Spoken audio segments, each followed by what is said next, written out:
नमस्कार, मैं हूं आपके साथ अंकिता पाल। बुलेटिन की शुरुआत करते हैं।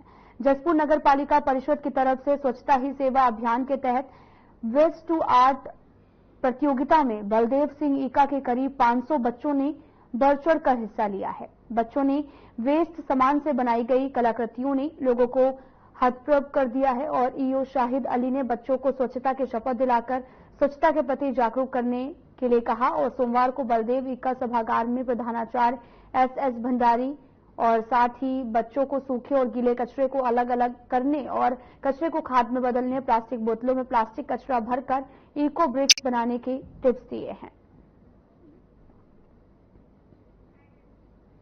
दरअसल पूरा मामला जसपुर से है, जहां पर वे सामान से बच्चों ने कलाकृतियां बनाई हैं। नगर पालिका परिषद का स्वच्छता कार्यक्रम चलाया गया, जहां पर नगर पालिका परिषद का ये स्वच्छता कार्यक्रम आयोजित किया गया, जहां पर वेस्ट टू आर्ट प्रतियोगिता का आयोजन किया गया, जहां पर वेस्ट मटेरियल से कलाकृतियां बनाई गई।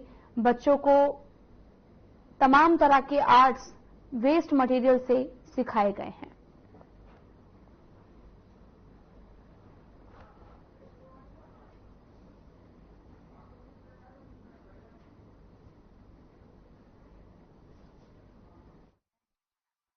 चौदह सितंबर से 2 अक्टूबर 2024 तक स्वच्छता ही सेवा पखवाड़ा चलाए जाने के आदेश सरकार द्वारा दिए गए थे। इसके क्रम में जो है स्वच्छता ही सेवा 2024 के अंतर्गत स्वच्छता की भागीदारी, संपूर्ण स्वच्छता और सफाई मित्र सुरक्षा शिविर का आयोजन किया जाना था, जिसके क्रम में नगर पालिका द्वारा ये पखवाड़ा आयोजन किया जा रहा है।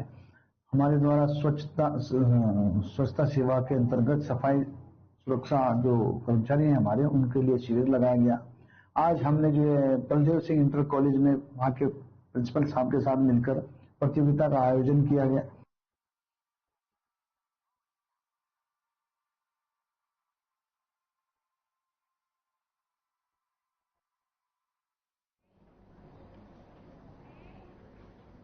हरिद्वार जिला कलेक्ट्रेट सभागार में जिलाधिकारी कमीम सिंह की अध्यक्षता में गंगा संरक्षण समिति की 93वीं बैठक आयोजित की गई है। इस दौरान गंगा की स्वच्छता और तटों पर हो रहे अतिक्रमण जैसे महत्वपूर्ण मुद्दों पर चर्चा की गई है।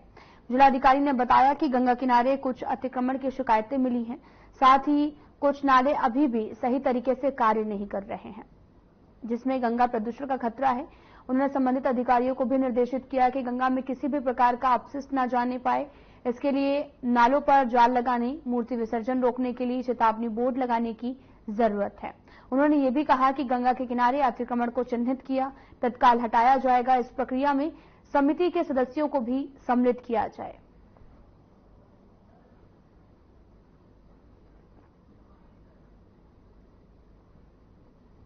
गंगा संरक्षण समिति की आज बैठक हुई है और इसमें विभिन्न बिंदु जो है चर्चा में आए हैं। विभिन्न एनजीओज और बाकी जो मेंबर्स थे सभी लोग उपस्थित थे और जो गंगा में कुछ एक सूचनाएं मिली हैं कि उनके बेल्ट में कुछ अतिक्रमण हुआ है और कुछ नाले जो है अभी भी जो है ट्रैप्ड नहीं है अच्छी प्रकार से, ऐसी शिकायतें मिली हैं। तो उन सभी पर निर्देश दिए गए हैं कि गंगा में किसी भी प्रकार का जो है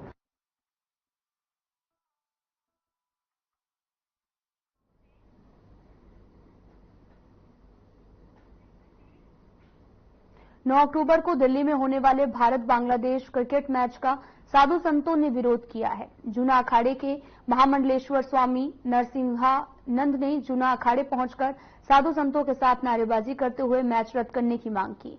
संतों का कहना है कि बांग्लादेश में हिंदुओं पर अत्याचार हुआ, बावजूद इसके बांग्लादेश के साथ क्रिकेट मैच खेला जाना हिंदुओं के साथ अन्याय है। इसी कड़ी में यदि नरसिंहानंद ने कहा कि मैच को रद्द करने के लिए बीसीसीआई को पत्र लिखा गया, अगर मैच को रद्द नहीं किया गया तो वो अग्नि समाधि लेने को मजबूर होंगे। आपको बताते चले कि दिल्ली में भारत बांग्लादेश क्रिकेट मैच चल रहा है, जिसको लेकर दिल्ली में भारत बांग्लादेशी क्रिकेट मैच को लेकर हरिद्वार में साधु संतों ने जमकर विरोध भी किया है और साथ ही अग्नि समाधि लेने की चेतावनी देते हुए नजर आए हैं। आपको बताते चलें कि पूरा मामला हरिद्वार से है, जहां पर भारत और बांग्लादेश के बीच 2 टेस्ट की सीरीज का दूसरा मुकाबला जारी है, तो वहीं दूसरी तरफ दिल्ली में भारत बांग्लादेश क्रिकेट मैच का विरोध भी देखने को मिल रहा है। आपको बताते चलें कि 1 अक्टूबर को टेस्ट का आखिरी दिन था और साथ ही मैच रोमांचक स्थिति में पहुंच चुका है। संभव है, हम सब कुछ करेंगे। ऐलान किया है, क्या ऐलान है और उसकी जरूरत क्यों पड़ गई? देखिए, ऐलान तो हमारा सिर्फ ये है कि दिल्ली में बांग्लादेश पाकिस्तान का मैच नहीं होना चाहिए। हमारा केवल ये ऐलान, और कोई ऐलान है नहीं हमारा तो केवल इतना ही ऐलान है कि बांग्लादेश का पाकिस्तान का मैच नहीं होना चाहिए। क्यों? क्योंकि बांग्लादेश ने अभी हमारे लाखों भाइयों को मार दिया, हमारी बहन बेटियों की दुर्गति की, और जहां बांग्लादेश है वहां दुर्गा पूजा के लिए मना कर दिया कि नवरात्र में कोई दुर्गा पूजा नहीं हो सकती। तो ऐसे में जो ये अपमानजनक और ये अन्यायपूर्ण व्यवहार,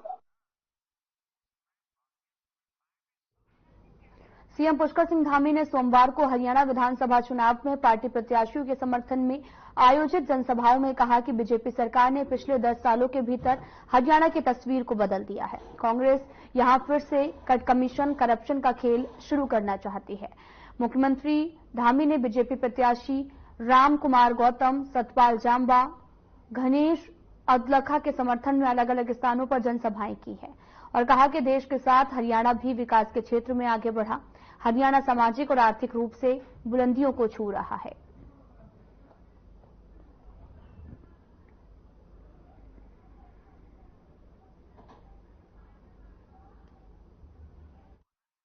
कांग्रेस है जिसके राज में आप सबको याद होगा सरकारी नौकरियों में पर्ची और खर्ची का सिस्टम चलता था भाइयों बहनों, जिसके कारण से हमारे अनेक युवा नौजवान भाई बहन, हमारे गरीब माता पिता के बेटे बेटियां जो योग्य होते थे, जिनके अंदर प्रतिभा होती थी, क्षमता होती थी, लेकिन उनका नंबर चयन में इसलिए नहीं आ पाता था कि वो पर्ची और खर्ची के सिस्टम में पिछड़ जाते थे और ऐसे प्रतिभावान छात्रों का हक मारा जाता था।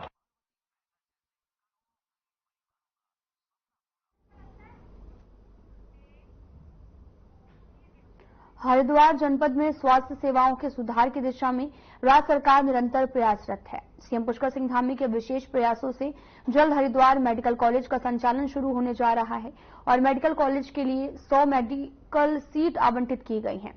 सीएम धामी ने इसके लिए प्रधानमंत्री नरेंद्र मोदी और केंद्रीय स्वास्थ्य मंत्री जेपी नड्डा का आभार व्यक्त किया। दरअसल मैदानी जनपद होने के बावजूद हरिद्वार में चिकित्सकों की कमी थी और ऐसे में मुख्यमंत्री धामी और स्वास्थ्य मंत्री डॉक्टर धन सिंह रावत के विशेष प्रयासों से हरिद्वार में मेडिकल कॉलेज निर्माण कार्य प्रारंभ हुआ है और स्वास्थ्य सचिव डॉक्टर आर राजेश कुमार के विशेष प्रयासों से अल्प समय में इसका जो भवन है वो बनकर तैयार हो गया। हरिद्वार मेडिकल कॉलेज के लिए शुरुआती चरण में 100 MBBS सीटों को मंजूरी मिली है। वहीं सीएम धामी ने कहा कि राज्य की स्वास्थ्य सेवाओं में सुधार के लिए हमारी सरकार सतत रूप से कार्य कर रही है।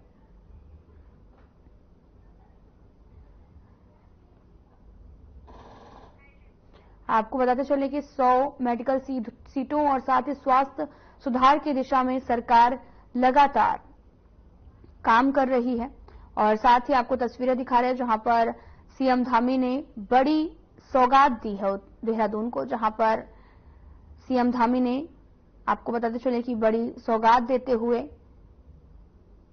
स्वास्थ्य सुधार की दिशा में काम करने के लिए लगातार कहा है और साथ ही आपको ये भी बताते चलें कि अब लोगों को ज्यादा दिक्कत नहीं होगी। स्वास्थ्य सुधार की दिशा में सरकार लगातार तत्पर है। प्रदेश में लगातार सशक्त भू कानून की मांग उठती जा रही है, जिस पर उत्तराखंड के सीएम पुष्कर सिंह धामी का कहना है कि उनकी सरकार वृद्ध भू कानून लाने जा रही है। पूर्व सीएम डॉक्टर रमेश पोखरियाल निशंक ने प्रदेश में भू कानून को लेकर अपनी राय भी रखी। उन्होंने बताया कि उत्तराखंड भू कानून की दिशा में निश्चित रूप से सीएम पुष्कर सिंह धामी कुछ सोच रहे हैं। उन्होंने कहा कि हम शुरू से ही हिमाचल प्रदेश की तर्ज पर उत्तराखंड में भू कानून लागू किए जाने के पक्ष में है, क्योंकि भौगोलिक परिस्थितियों के अनुसार उत्तराखंड का करीब 70% क्षेत्र वन भूभाग वाला है और 30% भूभाग में लोगों की दुकानें और मकान हैं। इसके साथ ही उन्होंने कहा इसलिए बहुत जरूरी हो जाता है कि हम किस तरीके से इसको संरक्षित रख सकें। उन्होंने कहा कि इस दिशा में मुख्यमंत्री जरूर विचार कर रहे हैं।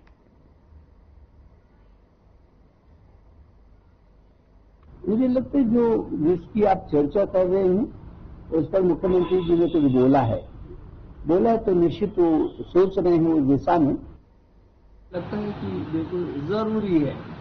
और हम शुरू में हिमाचल की तरह इस में भी भू कानून के हमेशा पक्षधर रहे, क्योंकि हमारी जो परिस्थिति है इस उत्तराखंड राज्य की, यहाँ लगभग 70% तो बड़े क्षेत्र है।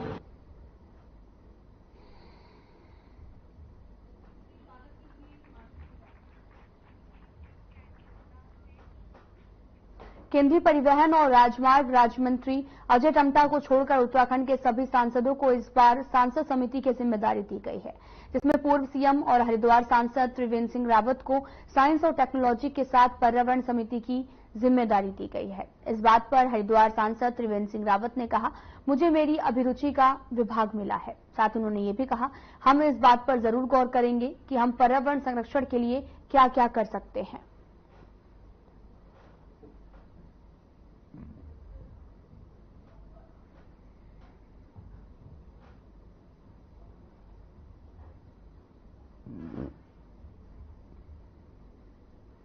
देखिए, मेरा रुचि का विषय है जो पर्यावरण है, उस पर मैं बहुत लंबे समय से काम भी करता हूं और मेरी अभिरुचि का विषय मुझे मिला है।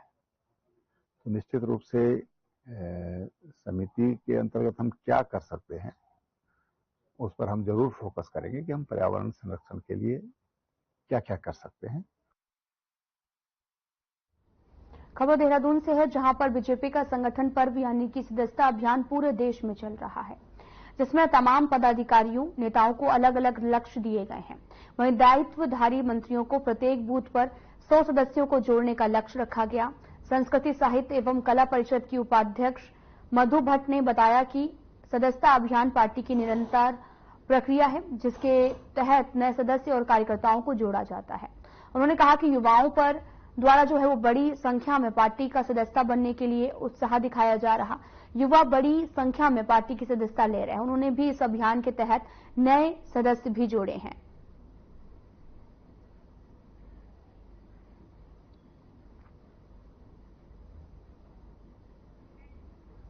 आपको बताते चलें कि प्रत्येक बूथ पर 100 सदस्यों का जोड़ने का लक्ष्य रखा गया है। सदस्यता अभियान पूरे देश में लगातार जारी है, जहां पर आपको बताते चलें कि नेताओं को अलग अलग लक्ष्य जो हैं वो दिए गए हैं और लक्ष्यों के अनुसार कार्यकर्ता भी काम कर रहे हैं। प्रत्येक बूथ पर 100 सदस्यों को जोड़ा जा रहा है और अलग अलग बूथ पर और साथ ही 100 सदस्यों को जोड़ने का लक्ष्य रखा गया और 100 सदस्यों को लगातार जोड़ा भी जा रहा है। आपको बताते चलें कि लाखों लोग अब तक जुड़ चुके हैं और नेताओं को भी अलग अलग लक्ष्य दिए गए हैं। सदस्यता अभियान हमारी भारतीय जनता पार्टी की एक निरंतर प्रक्रिया है। इसके तहत हमारे जो है भारतीय जनता पार्टी में आम जनता इसमें जुड़ती है और वो यहाँ पर सदस्य बनती है। इसी के तहत ये अभियान चल रहा है और बहुत बड़ी संख्या में जहाँ भी कैंप लगाए जा रहे हैं, बहुत बड़ी संख्या में आम जन जो है इससे भाजपा से जुड़ना चाहती है। अभी लगातार निरंतर ये जो हमारे माननीय विधायक हैं,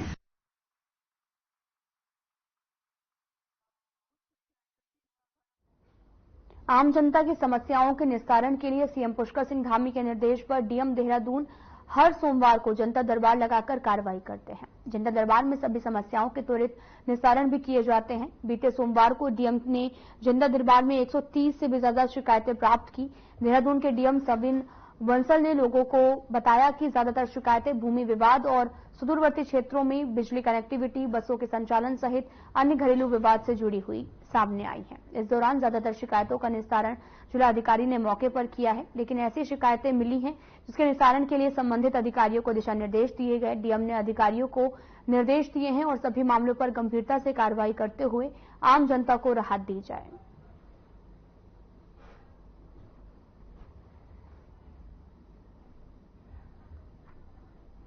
लेकिन लगभग 130 ग्रीवेंसेज आज प्राप्त हुई थी, जिसमें nature of complaints land dispute से लेके और जो सुदूरवर्ती क्षेत्र हैं वहाँ पे कनेक्टिविटी, बसेस संचालन,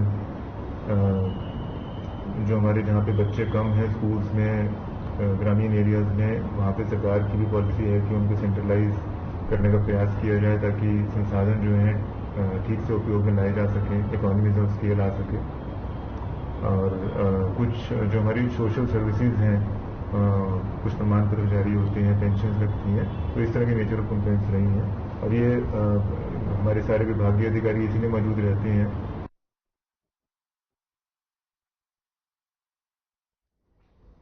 पौड़ी जिले में विधिक सेवा प्राधिकरण के निर्देशन पर 19 सितंबर से 2 अक्टूबर तक स्वच्छता ही सेवा कैंपेन के तहत जिला विधिक सेवा प्राधिकरण कार्यालय परिसर समेत तहसील से लेकर BSNL कार्यालय तक स्वच्छता अभियान चलाया गया है।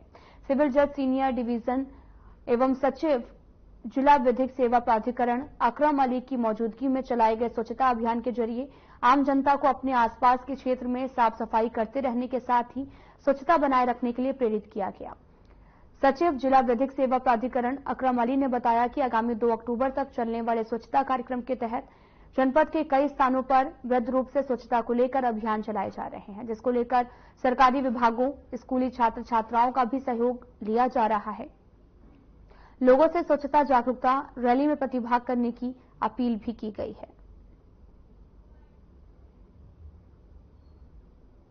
वर्ष 2024 तक ये एक वृहद स्वच्छता अभियान का आयोजन किया जा रहा है।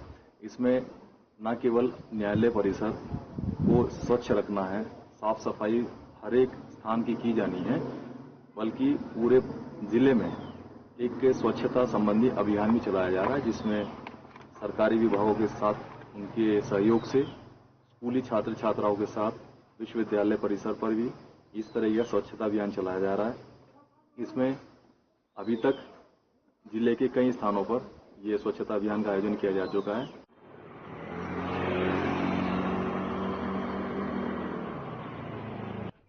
ऊर्जा क्षेत्र के तीनों निगमों में उपनल के माध्यम से कार्यरत संविदा कर्मी अपने नियमितीकरण को लेकर सरकार से मांग कर रहे हैं। विद्युत संविदा कर्मी एकता मंच के संयोजक विनोद कवि के मुताबिक हाईकोर्ट के नियमितीकरण के आदेश आने के बावजूद सरकार ने इस निर्देश में अब तक कोई भी ठोस कदम नहीं उठाया है और अब नियमितीकरण नियमावली 2024 बनाने जा रही है। और अपनी मांगों को रखते हुए उन्होंने कहा कि सरकार अपनी नियमावली में ऊर्जा जैसे महत्वपूर्ण क्षेत्र में कार संविदा कर्मियों जिन्हें 10 सालों से पूर्ण हो चुका है, उनके नियमितीकरण का लाभ देने के प्रावधान रखें, अन्यथा उग्र आंदोलन करने के लिए कर्मियों को बाध्य होना पड़ेगा।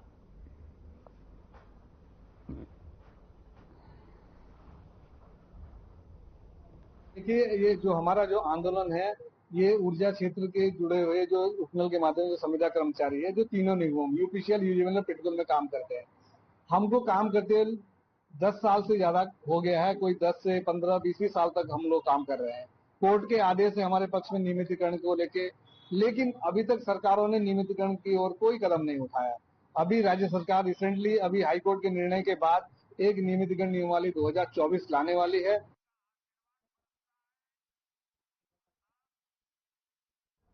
उत्तराखंड शिक्षा विभाग में एक बार फिर से अटैचमेंट को लेकर सवाल खड़े हो रहे हैं। शिक्षा मंत्री धन सिंह रावत ने खुद अटैचमेंट को लेकर पूरी रिपोर्ट तलब करने के निर्देश अधिकारियों को दिए हैं। आखिरकार किसकी सिफारिश पर अटैचमेंट हुए और क्या जिन शिक्षकों के अटैचमेंट हुए हैं वो गंभीर बीमारी से ग्रस्त हैं या नहीं, शिक्षा मंत्री धन सिंह रावत खुद इस मामले पर गंभीर नजर आ रहे हैं। प्रदेश में 46 प्रवक्ता ऐसे हैं जो अपने मूल स्कूल को छोड़कर दूसरी जगह अटैचमेंट पर हैं।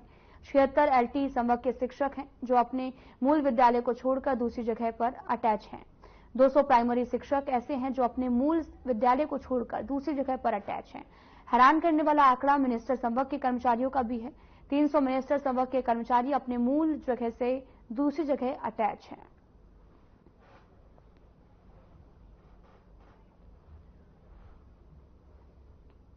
क्योंकि इसमें माननीय मंत्री जी द्वारा भी हाल में एक बैठक आहूत की गई थी, जिसमें उनके द्वारा एक तो जो अभी तक अटैचमेंट किए गए हैं शिक्षकों के और मिनिस्ट्रियल कर्मचारियों के, वो सूची तलब करी थी, तो लगभग 600 के करीब थे। तो उनके द्वारा एक तो ये निर्देशित किया गया है कि कोई भी अटैचमेंट जो है शासन की अनुमति के बिना नहीं किया जाएगा और जो अटैचमेंट जो है जियो के अनुसार है, जो जेन्युइन केसेस है, वही अटैचमेंट किया जाए।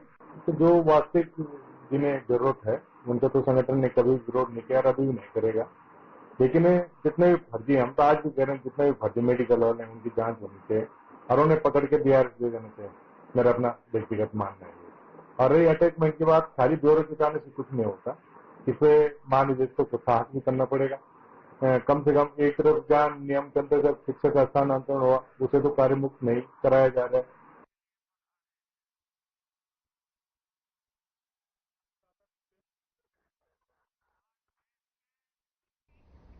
देहरादून में सड़कों के जाम को देखते हुए पुलिस ने यातायात व्यवस्था को सुदृढ़ करने के लिए ठोस कदम उठाने का निर्णय लिया है। अब कहीं पर भी नो पार्किंग में खड़े वाहनों को ढोकर ट्रैफिक कार्यालय ले जाया जाएगा। वाहन स्वामी के विरुद्ध कार्रवाई की जाएगी। ट्रैफिक के बढ़ते दबाव को नियंत्रित करने के लिए देहरादून जनपद के नगर और देहात क्षेत्र में अलग अलग मार्गों पर पुलिस ने कार्रवाई का दायरा बढ़ा दिया है। वहीं एसएसपी के मुताबिक नो पार्किंग जोन में खड़े वाहनों को टो करने के लिए अब 21 क्रेनें जो हैं वो संचालित की जाएंगी। क्रेनें बढ़ाने के लिए दून पुलिस ने शासन से अनुमति ली है और अब तक जनपद के मुख्य मार्गों पर कार्रवाई करने के लिए 9 क्रेनें संचालित की जा रही हैं।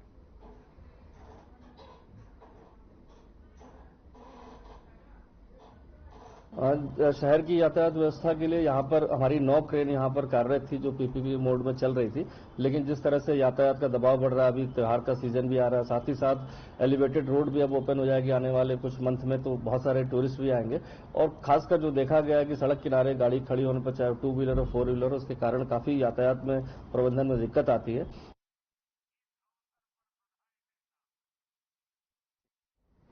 विश्व शांति का संदेश देने के लिए आगामी 2 अक्टूबर को गांधी जयंती के दिन शहर में भारतीय जैन मिलन की ओर से मैराथन दौड़ का आयोजन किया जा रहा है। सोमवार को भगवान महावीर का संदेश जन जन तक पहुंचाने के उद्देश्य से 108 मुनि उपाध्याय विकसन सागर महाराज ने बताया कि भगवान महावीर के 2500 से 50 वर्ष हो गए हैं। विश्व शांति और स्वास्थ्य की कामना को लेकर पूरा देश दौड़ेगा, शांति मार्च निकालेगा। उन्होंने कहा कि भगवान महावीर किसी विशेष के महावीर ना होकर सभी जनमानस के महावीर हैं।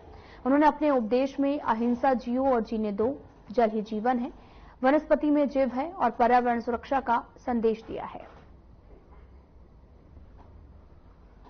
2550वें निर्माण वर्ष के रूप में मना रहे हैं, जो 14 नवंबर 2023 से शुरू हुआ था और 1 नवंबर 2024 तक चलेगा। इस बीच में हमने बहुत सारी प्रतियोगिताएं की, जिसमें कि बच्चों में भाषण प्रतियोगिता, बच्चों में चित्रकला प्रतियोगिता, बच्चों में निबंध प्रतियोगिता, जिसमें कि भगवान महावीर के संदेश जैसे पर्यावरण संरक्षण, जल संरक्षण, जियो और जीने दो, अहिंसा परमो धर्म, इन सब के ऊपर बच्चों ने अपने अपने विचार रखे और उन बच्चों को हमने महाराज श्री के सानिध्य में उन्हीं के विद्यालय में जाकर मैराथन दौड़ का जो आयोजन है वह विश्व शांति के लिए, जन जन में सौहार्द प्रेम बढ़े, एक दूसरे के विचारों से सहमत हों, एक दूसरे के प्रति अपनी शुभ विचारों को रखें, एक दूसरे से मिलनसारता हो, एक दूसरे के प्रति आदान प्रदान शब्दों का संवाद हो। देहरादून शहर में लगातार जिलाधिकारी और नगर निगम अधिकारियों द्वारा नालियों और नहरों की लगातार साफ सफाई अभियान चलाया जा रहा।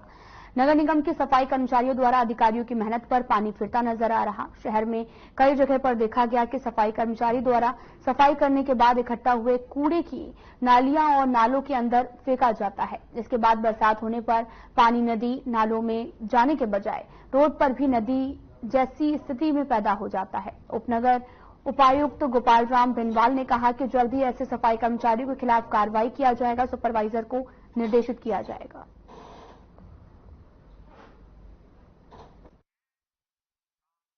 शहर को साफ और स्वच्छ करने के लिए लगातार अभियान जारी है और कर्मचारियों को भी सख्त निर्देश दिए गए हैं कि कहीं पर भी कूड़ा ना रहे।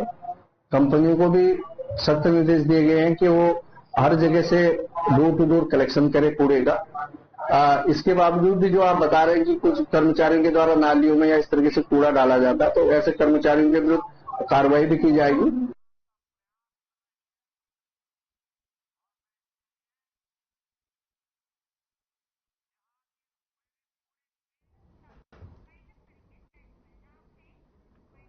फिलहाल में इतना ही। नमस्कार।